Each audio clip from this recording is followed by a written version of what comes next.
Hi, my name's Anthony, and I'm a practicing data scientist. I'm sure if you've clicked on this video, you're at least a little bit familiar with or are interested in learning about the Titanic Kaggle challenge. In this video, we're not going to solve it in the typical Kaggle way where we're feature engineering and hyperparameter tuning to achieve some accuracy, none of that.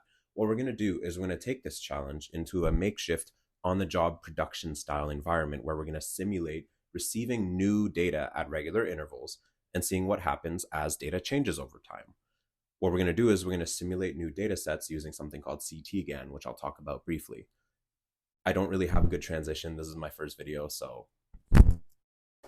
All right, now that I'm sitting, what we have here is my Jupyter Lab IPython notebook, and we're going to walk through generating these new Titanics that will be simulated real-world data. So first we're going to import our libraries and set the seeds so that this should be reproducible. And then we're going to start by reading in the original Titanic dataset. Now, for those of you who are totally unfamiliar with the Titanic dataset, that's fine. What you need to know is every row is a passenger. So this represents Mr. Owen Harris, Brond, I guess.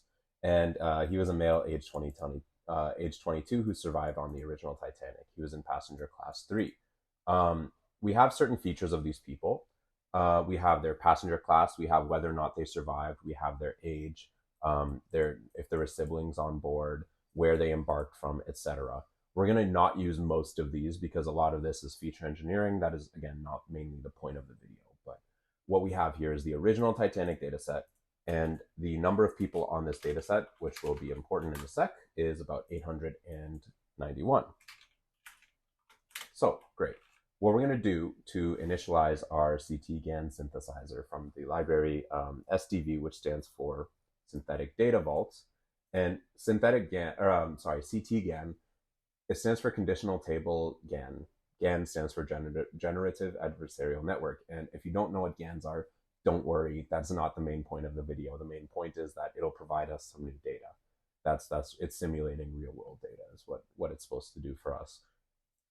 So what we have to do is we first have to initialize it with the metadata about the original Titanic dataset.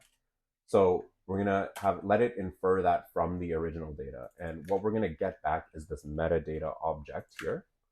And it's basically just a dictionary. It just gives you an idea of what each column does. So survived is a categorical. What are the features of each column is what I meant. So survived is a categorical variable. Passenger class is categorical. Name is unknown. So I guess that means string for them. And it is PII. So this library is great to work with for real world data with PII because it does detect this automatically. And there are ways to anonymize this, but we're not going to be worrying about that. And then there is categorical, numerical, etc. So once we have that, the metadata has been inferred, we can pass it along to our CTGAN synthesizer. And we're going to fit it to the initial data set, which is DF. And it's going to take a minute. So in the meantime, I'll explain the next steps. What's going to happen is once we have this synthesizer, this is our model that we can sample, we can ask for it to generate new people. And what we're going to do is we're going to ask it to generate one test data set with the exact same number of people, and we'll evaluate how good this data is. The SDV library gives you a lot of great utilities for that. So we'll see that shortly. So now we have a test data frame. That's what we're going to call it. And here is what it looks like. So these are not real people. The name, that's not anyone's name. Maybe it's Elon Musk's kid. I don't know. Every row is, again, a new observation. It's a new person, and they each have the same features as above here. So that's really the important part. Now we're going to generate a quality report on this data, and it's giving you an overall quality score. Now, we don't really necessarily know what that means exactly, but we know that, like just from experience, this is an okay number, but we'll dive into this data a lot more in the statistical properties of this data. So first, we're going to visualize the columns. And what it's going to do is it's going to tell us exactly which columns are not scoring well. So it did not generate great age, like the distribution between the original ages and the new generated ages, they're a little bit off. This is calculated through the KS complement, which is the Kolmogorov-Smirnov score, for those of you who are in the know. Again, this is not super the point of the video, though, so I won't go into that right But what we need to know is that the age and the fare were a little bit generated poorly. The passenger class, it scored basically the same. So the distribution of those values are very similar. And we'll take a look at exactly what is going on here. So there is a get column plot, and it'll compare the real data to the synthetic data on the column age. So age, it said, was a little bit off. Let's see what's going on. So the blue one is the synthetic distribution, and the real one is, almost like a normal curve. But this one, the synthetic one, is not. So that would probably be a problem if we were really concerned with accuracy here. We're not, but this is obviously excellent information for anyone who's using this for a real use case that's not to simulate a Titanic environment. But we can keep looking. We can see what's going on with some of the other ones. So let's do passenger class and embarked. And what we get here is the joint probabilities of each values. So in the real data, the joint probability for a passenger class 3 leaving from port S, so this is one real location in the real world where someone got onto the Titanic and they were in passenger class 3. In the synthetic data, it's very similar. So we can see that it did a pretty decent job with the joint distribution here on these two values. So that's super useful. And then the last thing is that there's actually a lot of missing data in the original Titanic data set. You can see in the original Titanic, there was 177 missing ages and 687 missing cabin values. So let's see what it looks like in the test data. In the test data, there's also 2 embarked missing. So in the test data, we have 12 missing embarked, 591 missing their cabin value, and 169 missing their age. It's not too far off. The cabin is a little bit far off, but that's probably related to the reason that cabin is fairly low here, where it gives you a score for each column. What we can do is we can actually ask it to compute a similarity for the missing values. So in this case, let's take a look at cabin, because we know that it's a little bit off on cabin. So let's see what happens here. It computes a score of 0.89, which is fairly low for this type of for this use case. Then we're going to generate a diagnostic report. This is the last sanity check that we'll do before we just generate the data sets. So let's generate it.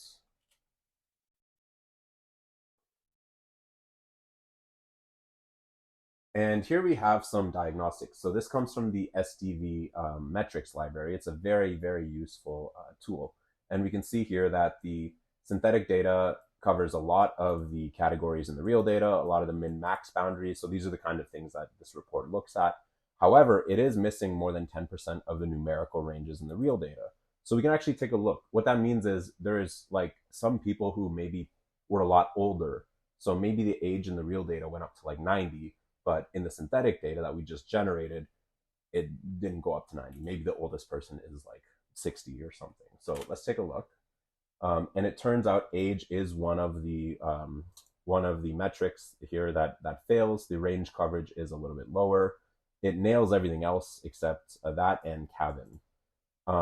Again, for our use case, we're not too worried about this, but I just wanted to give you guys a holistic view of the CT-GAN library and the metrics associated with the SDV library and how you might use this in a real world scenario.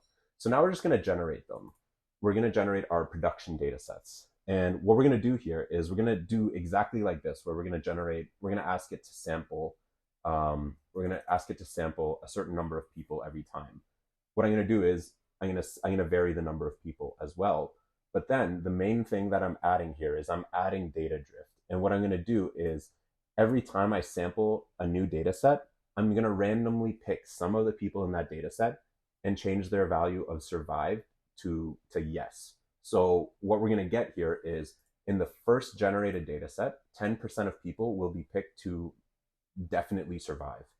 By the end of it, 80% of people will definitely survive. So what we're going to end up seeing is we're going to see that any model trained on the original Titanic data set is not going to perform very well after a while, because this is adding noise. Now, for our purposes, we can imagine this as like, hey, the Titanic company, maybe they're building better ships or they're adding more lifeboats every time they put out a new Titanic. So that's kind of some intuition, and we'll just generate these. We'll go ahead and generate them. Now, again, like I said, every data set that we generate here, there's 10 of them.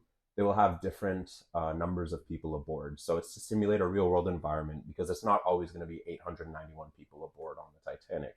In fact, I'd be very surprised if there was even 100 people who went on the second Titanic after the first disaster. But again, simulation. So let's see what those numbers are. So the biggest data set has 910 people, and the smallest one has 876. So there is some variation. That's really all that matters here. And then lastly, we're going to pre-process these data sets. This is the most Kaggle part of this video, but all we need to know is we're dropping all of these columns because they're strings and they require a lot more thought, and we're not going to do that. We're just going to focus on the numerical columns. So this is our dropper. This will drop those columns. The imputer will impute simply for any missing values in any of the data set, it'll impute the median value in those. So that's age, fair, and in Bark, we're just going to fill it with S, because S is actually the most common one. So most people got on at this S port. So we're going to impute those values. And then lastly, the feature encoder. The feature encoder is going to basically just encode the values into one-hot vectors. If you're not familiar with those, don't worry. Again, not super the point of the video. Lastly, we'll just scale it to a standard normal distribution. So let's go ahead and do that. And I'll show you what I mean by this data drift concept. Is the very first data set that we generated, about 53% of people were surviving. But by the very last one, so the 10th Titanic data set, we have about 88% of people. So this is going to cause some problems for us in our makeshift production environment that we're going to see shortly. So now that we've generated our data sets, we're ready to move into our production style environment. What we're going to do is we're going to use TensorFlow data validation, which is a part of the TensorFlow extended library. And we're going to use this to help us do three things: data validation, data profiling, and anomaly detection. These are three of the core challenges when we have data in production in a production style environment. Data validation means taking a look at, for example, if the whole data set is missing a lot of values, things like that, catching things like data type mismatches. So if a column that should be a string is an integer, we need to catch those things. That is all taken care of for us because we basically did that already when we made the data set ourselves. But anyways, we then have data profiling, which is taking a look at the distributions of each feature, which TensorFlow data validation does an excellent job of. And then anomaly detection, where we're going to manually set a threshold and we're going to say, we'd like to be informed when this feature changes a lot. So let's start with importing our libraries. We have a few utility functions, basically training the model, printing the metrics, and predicting for each step. So we're going to be doing it like this. We're going to have one Titanic, and then we're going to have a moment where we make a decision on what to do next, retrain our model, see if there was anomalies, things like that, and then we'll predict on the next one. So it's going to be iterative. The one thing we can do here is we can actually set our sample weights, and what we're going to be doing for that is we're going to always set our sample weights so that the most recent Titanic is weighted higher than all the Titanics before it, because we should always look at the most recent data, obviously, I hope that is intuitive. So in order to take a small dive into what data validation is going to offer us in this endeavor, let's take a look at the original data set. And this is just converting the dataset to TF record format, which is something that TensorFlow needs. Don't worry too much about that.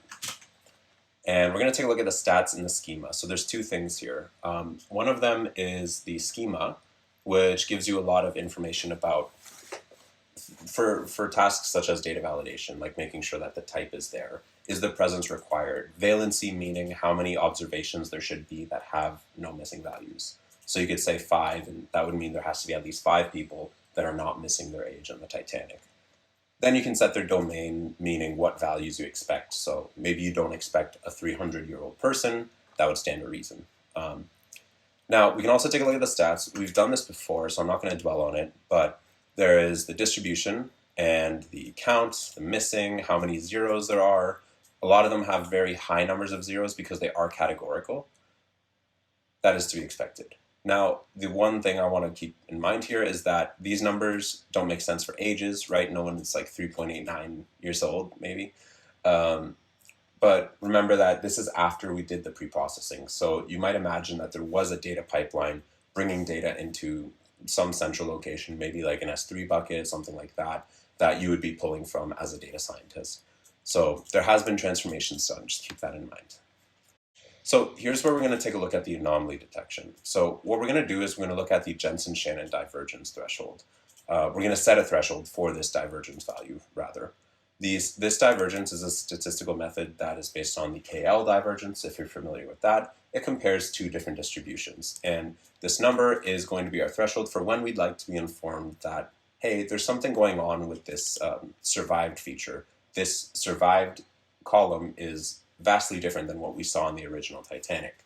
So what we'll do is we'll set this to about 0.03, and what this is going to do is, if we look at the very first generated Titanic, we didn't introduce too much data drift here. As you recall, we introduced data drift on all of the generated data sets. So the very first one had about 10% of people just manually being set to survive.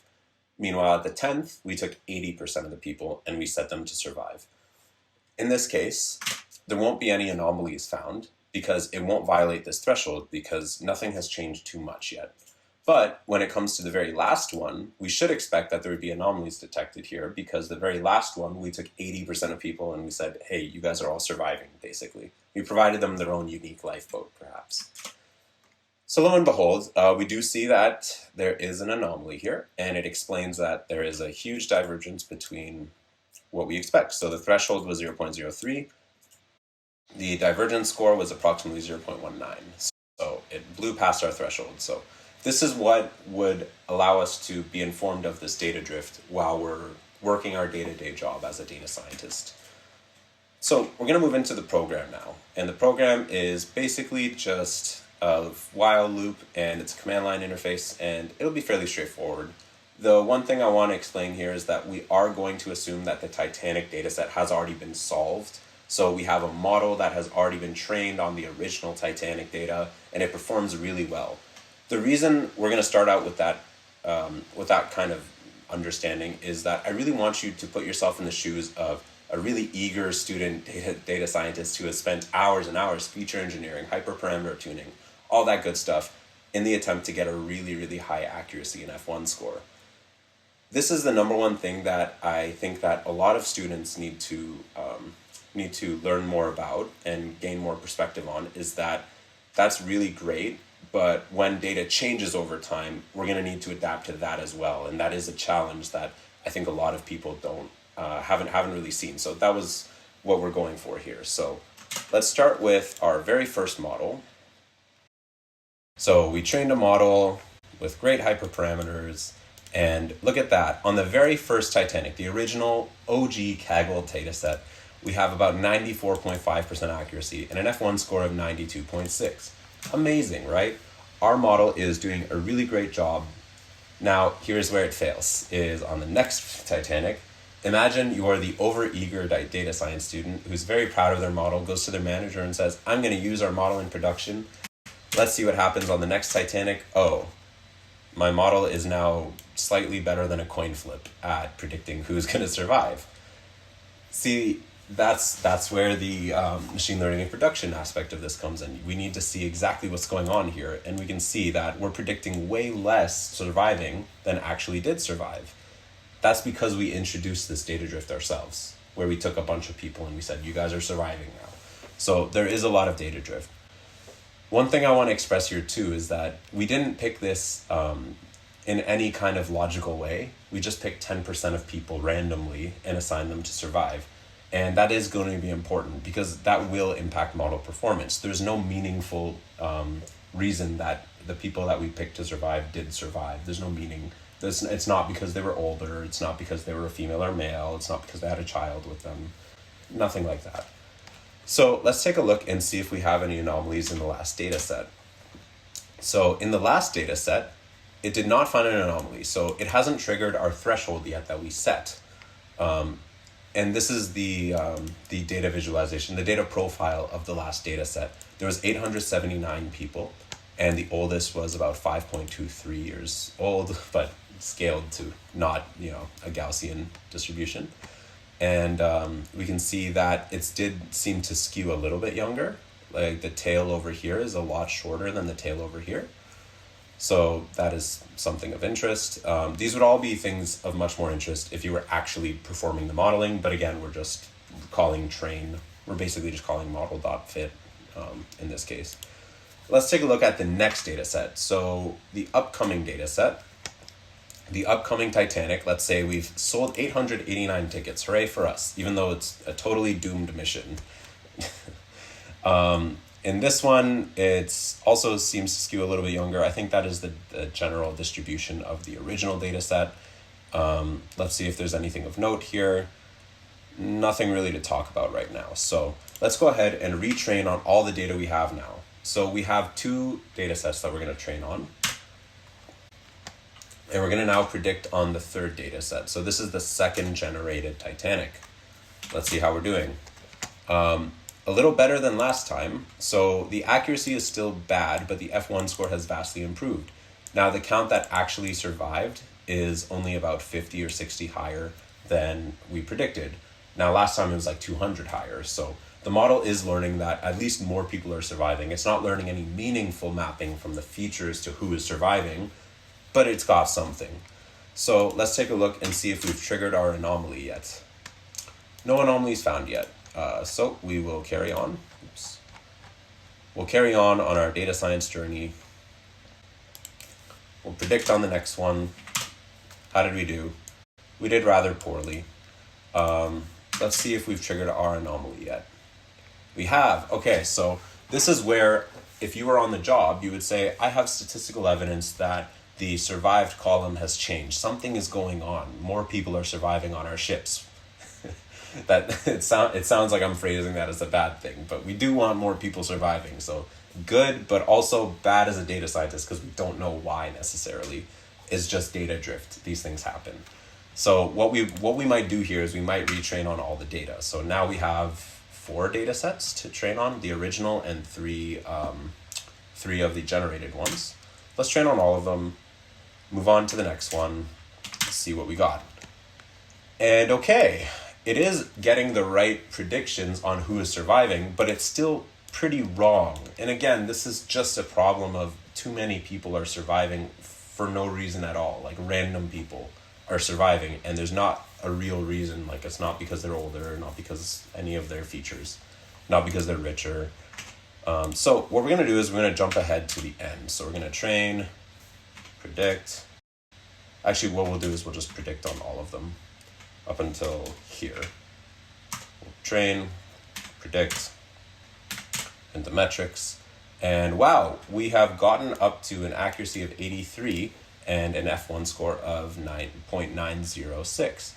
This is partially because we have now a historic data set that covers multiple Titanics, and the model is picking up something.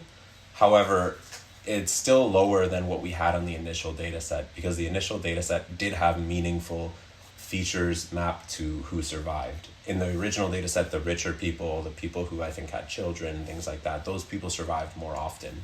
Meanwhile, in this one, it's a little random. So we're never going to quite reach the heights of 94% accuracy. But for our purposes, perhaps this is good enough.